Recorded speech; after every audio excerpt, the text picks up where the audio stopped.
Buen día. Mi nombre es Harry Agudelo, estudiante de Ingeniería en Automatización y Control del Politécnico Jaime Sasa Cadavid. Esta presentación es para la asignatura Termodinámica y Fluidos y continúo con la presentación del ciclo Rankine ideal regenerativo. Acá en el principio de la presentación podemos ver más o menos una de las aplicaciones. Vemos como un calentador de agua está aumentando la temperatura de un fluido que lo convierte en vapor para generar un trabajo, ¿sí? ¿Qué es el ciclo Rankine regenerativo? El ciclo Rankine regenerativo es ese ciclo donde se usa un vapor a alta temperatura para generar un trabajo de eje en una turbina y es, digamos, lo que usan las termoeléctricas para generar electricidad, generando movimiento en una turbina, trabajo de eje, y esa turbina pues a su vez mueve un generador eléctrico que produce la electricidad que consumen las personas. Acá en esta primera diapositiva podemos ver la explicación, ¿sí? Tenemos el proceso en el lado izquierdo y en el lado derecho tenemos una gráfica temperatura versus entropía que nos representa, digamos, los pasos del proceso. Describo los elementos que componen el proceso. Vemos un condensador, dos bombas, vemos una caja que representa, digamos, un calentador de agua abierto, vemos una caldera y también vemos una turbina, ¿sí? Todos los procesos están, digamos, enumerados para saber más o menos desde dónde comienza el proceso, hacia dónde va, ¿sí? Acá en la gráfica temperatura versus entropía podemos ver la línea negra que representa las presiones del proceso. Como dice ahí, presión de la caldera al lado derecho, vemos la presión de regeneración y también vemos la presión a la que trabaja el condensador. La línea verde nos representa, digamos, la temperatura que el proceso adquiere y pues la línea roja nos presenta, digamos, la campana que representa el proceso. Comencemos con el funcionamiento del ciclo Rankine desde el punto 1. Podemos ver cómo acá en el punto 1 tenemos un fluido, un líquido a baja temperatura que pasa por la bomba, la cual aumenta la presión del fluido y a su vez también pues al aumentar su presión aumenta también su temperatura. Por eso vemos un cambio de color en el fluido, el cual se mezcla en el punto de la caja o del calentador abierto de agua con el fluido que viene de la línea 6, que es un vapor, digamos, a baja temperatura, ¿cierto? Ahí tenemos una mezcla de estos fluidos, lo cual hace que el fluido salga por la línea 3 con una temperatura y una presión, digamos, un poco más elevada de la que tenía en el comienzo. Como vemos acá en el diagrama temperatura entropía, vemos que en el punto 1 el fluido es un líquido saturado que cuando pasa al punto 2 aumenta su presión y también aumenta su temperatura representado por la línea verde.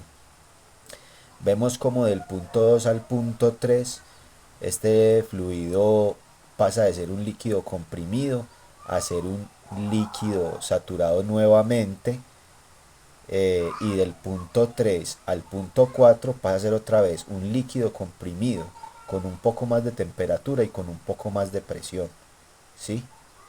Ya que la bomba 2 pues ha aumentado su presión después de pasar del punto 3 al punto 4 y al aumentar su presión pues también ha aumentado un poco su temperatura. Vemos como del punto 4 al punto 5 cambia de color el flujo que va por la tubería, eh, sabiendo que se le adhiere calor a este flujo y pues como dice acá en el funcionamiento del ciclo Rankine, es una adición de calor del proceso 4 al 5 pero a presión constante, que es la presión de la caldera. Acá vemos que Del punto 4 al punto 5 hay un incremento de temperatura, pero hay una presión constante, o sea, la presión se mantiene mientras que la temperatura aumenta, ¿sí? Después de que ese fluido adquiere una temperatura y una presión, pasa a la turbina y genera un trabajo de eje, que es, digamos, lo que para el caso o el ejemplo que nosotros expusimos, va a generar un trabajo eléctrico. De ahí este flujo pasa una parte de vapor a la tubería 6, la cual se mezcla con el líquido, aumentando su temperatura, y también pasa a la tubería 7 para, digamos, condensar ese vapor que ya ha hecho un trabajo en la turbina y volver a reiniciar el ciclo. Entonces, acá vemos como del punto 4 pasa al punto 5 aumentando su temperatura. Del punto 5 al punto 6 disminuye su temperatura y también disminuye su presión, ya que hay un trabajo de expansión isentrópica. Vemos como del punto 6 al punto 7 se procede con el mismo trabajo, perdiendo aún más temperatura y más presión. En el punto 6 el fluido aún se mantiene como un vapor sobrecalentado, pero en el punto 7 eso es una mezcla de líquido-vapor que se encuentra en la región húmeda, ¿sí? Eh, para entender esto un poquito más o saber más o menos, digamos, el cambio de energía, hay que hacer un balance de energía. A continuación vamos a ver las ecuaciones. Se desprecia lo que es la energía cinética y la energía potencial, se dice que es igual a cero. Para saber el calor de entrada, iniciamos acá en el proceso de caldera, que es donde, digamos, donde se adquiere calor, y vemos como para hacer ese cálculo de ese calor de entrada, tenemos que hacer una diferencia de la entalpía que hay en el punto 5 menos la entalpía que hay en el punto 4, y eso nos da esa cantidad de calor. El calor de salida sucede acá en el condensador. Acá en el condensador, para poder hacer que ese vapor sobrecalentado pase a ser un líquido, pues se desperdicia calor para que vuelva a ser un líquido este fluido. Y se hace multiplicando, digamos, esta constante 1 menos y por la diferencia de entalpías que hay en la tubería 7 menos el proceso 1, ¿cierto? ¿Cómo se calcula el trabajo total? El trabajo total pues sería la diferencia de entalpías que hay desde el punto 5 al punto 6 y sumándole la entalpía que hay desde el punto 6 al punto 7 multiplicándola por la constante de ese vapor, pues cierto, por la constante del flujo másico, que sería esa Y se calcula como el flujo másico del punto 6 dividido el flujo másico del punto 5. El trabajo de las bombas se puede calcular como la suma del trabajo de las dos bombas.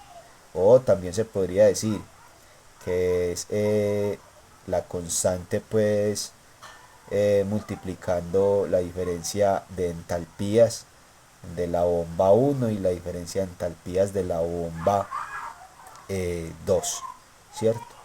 Pero como en ese punto ya nos encontramos acá en una región húmeda, también se puede calcular como el volumen específico por la diferencia de presiones, ¿cierto? La entalpía se puede más o menos aproximar con esos valores. ¿Cómo se calcula el trabajo neto? El trabajo neto es el trabajo total menos el trabajo de las bombas, o también se puede calcular como el calor de entrada menos el calor de salida.